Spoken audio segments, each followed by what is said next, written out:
Hello everybody, my name is Daedran. Welcome to E-Prime. The death of television icon Leonie Forbes has left many Jamaicans in sorrow. Forbes became one of the first voices on the radio as an announcer back in 1955 on Jamaica Broadcasting Corporation JBC. In addition, she appeared in 12 pantomimes including Cinderella, as well as a number of plays such as See Mama, Old Story Time, and The Rope and the Cross. Leonie died last evening at the University Hospital of the West Indies. She was 85 years old. Rest in peace. Toast to the memory of cultural icon Ranny Williams. Today marks the 110th birthday of Masran, whose given name was Rudolph Samuel Williams. Earlier today, Minister of Culture, Gender, Entertainment and Sport Olivia Grange and other distinguished guests gathered at the National Heroes Park to lay floral tributes at his shrine in commemoration of the anniversary of his birth.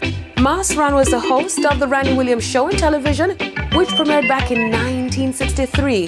His films include A High Wind in Jamaica, Oh Dad, Poor Dad, White Souls, Jamaica No Problem, Tropical Isles, Zach Experience, and The Marijuana Affair.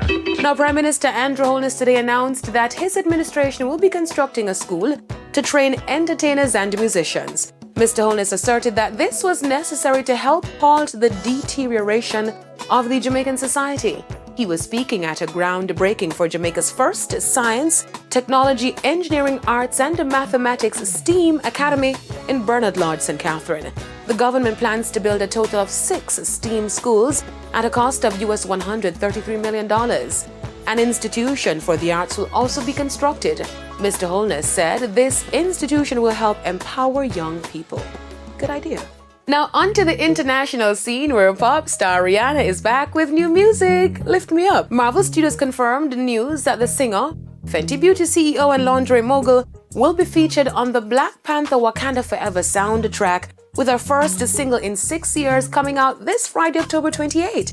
The film studio shared the news in a brief clip that showed a glittering Wakanda Forever logo, transitioning into Rihanna's signature R logo, a symbol fans haven't seen used in the musical context for a very, very long time.